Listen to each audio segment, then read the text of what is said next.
परम पिता परमात्मा पूर्ण ब्रह्म कबीर परमेश्वर जी की असीम कृपा से आज हम सबको ये सत्संग सुनने को मिला।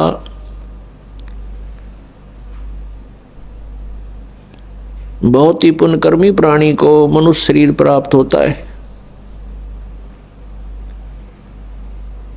उससे भी पुण्यकर्मी प्राणी वो है जो सत्संग प्राप्त कर लेता है। पुण्यात्माओं, आप सभी उन विशेष पुण्यात्माओं में से हो, परमात्मा की आप विशेष प्रियात्मा हो जो सत्संग सुन रहे हैं। सत्संग में आने से हमें ज्ञान होता है कि हमारा जन्म हुआ किस लिए, हमारा जन्म हुआ तो मृत्यु क्यों हो रही है। हम सारा जीवन जिन भी वस्तुओं को कलेक्ट करने में लगा देते हैं, कोई मकान बनाया है, कहीं कोई कार खरीदी है, कितने कोई मोटरसाइकिल ली है और अन्य बहुत सा सामान हम इकट्ठा करते हैं और फिर हम तुरंत मर जाते हैं, मृत्यु हो जाती है। हम सारा जीवन यही सोचते रहते हैं कि ये घर मेरा है, ये परिवार मेरा है, ये पुत्र मेरा है या बेटी मेरी है, ये कार मेरी है या कोठी मेरी है। मृत्यु के तुरंत बाद इस शरीर का अंतिम संस्कार कर दिया जाता है और जीव का पता नहीं वो कहाँ चला जाता है। तो ये हमारा कहाँ था, ये हमारा कैसे हुआ,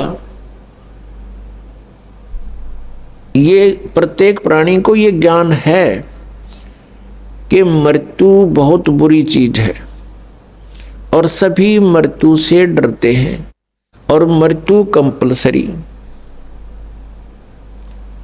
तो ये ऐसा क्यों हो रहा हमारे साथ कि हम मृत्यु से डरते हैं। अपने शरीर की रक्षा के लिए हम अपने प्रॉपर्टी को भी बेच करके ट्रीटमेंट पर लगाना उचित समझते हैं ताकि हमारा जीवन बना रहे,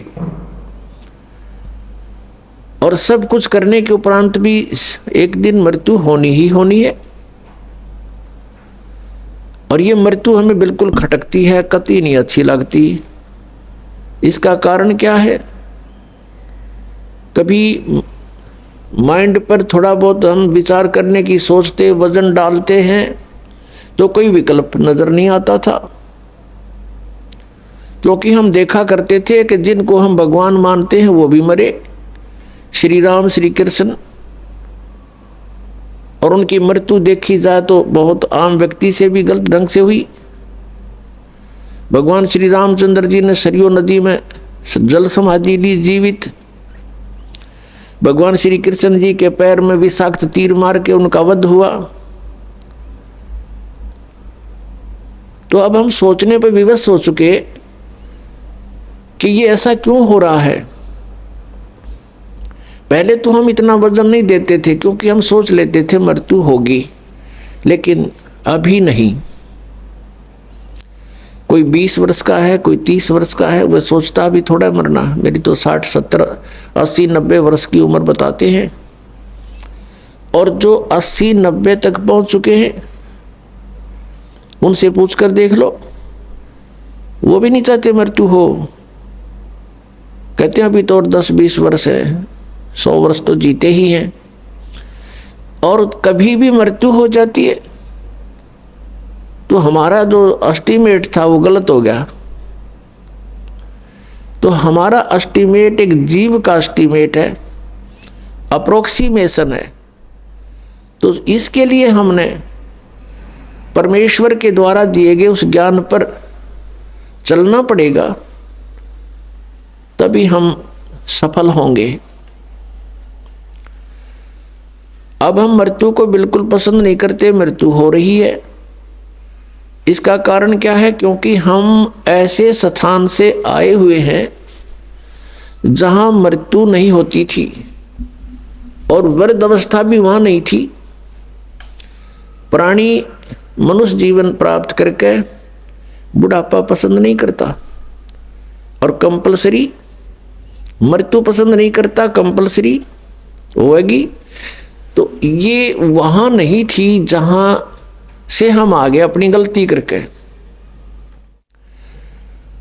अब चाहे कोई 70-80 साल वर्ष का हो गया है, वो भी न सोचा है मैं युवा दिखाई दूं, और किसी अच्छा कोई सेठ है या कोई राजनेता है, पैसे का ब्योंत है, विदेशों में जा करके, फॉरेन में जाके और पूरी अपनी स्किन वो कराते हैं चेहरे की, दोबारा उसकी बढ़िया मेकअप बनवा का सर्जरी करवा के और युवा दिखाई दूं। कितने दिन हो गया सर्जरी कामयाब, और फिर कभी गोली से मारा जा, एक्सीडेंट दुर्घटना मर जाता हुआ रहेगी, मेकअप बड़ी बनाई।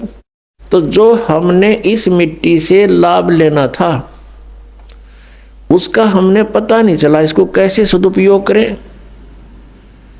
हम ऐसे लोक में रहते थे जहां वृद्ध अवस्था नहीं आती थी, सदा युवा रहते थे और मृत्यु नहीं होती थी।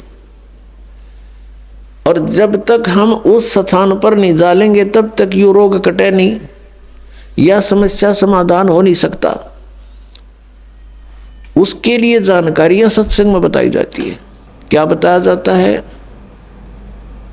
तू कौन कहां से आन फंदा, देखो आगे बरानी क्यों जलता। तू कौन कहां से आन फंसा, यहाँ आगे बरानी क्यों जलता।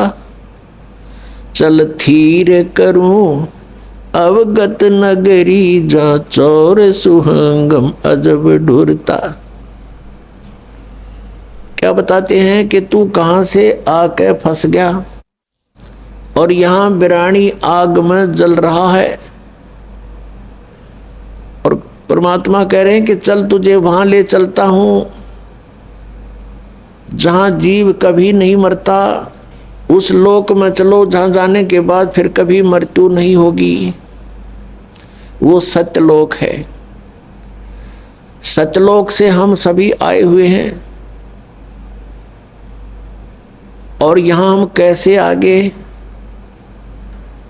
हमसे कौन सी भूल बनी थी, ये भी परमात्मा ने ही आकर हमें याद दिलाई है। क्योंकि हम जो गलती वहां कर चुके थे हम उसको गलती नहीं मान रहे थे। जो हम सतलोक में गलती किया करते थे हमने उस गलती को गलती नहीं माना था। इसलिए हमें आज तक भी ये महसूस नहीं हुआ था कि हमने कौन सी गलती कर दी जो यहां दुर्गति हो रही है। तो ये जानकारी आपको सत्संग में बताई जाती है, दी जाती है। और ये ज्ञान जो आपको सुनाया जा रहा है ये परमेश्वर ने स्वयं आकर ही बताया है। पुण्यात्मा, ये अमर कथा जो आपको सुनाई जा रही है ये सत्यनारायण कथा है।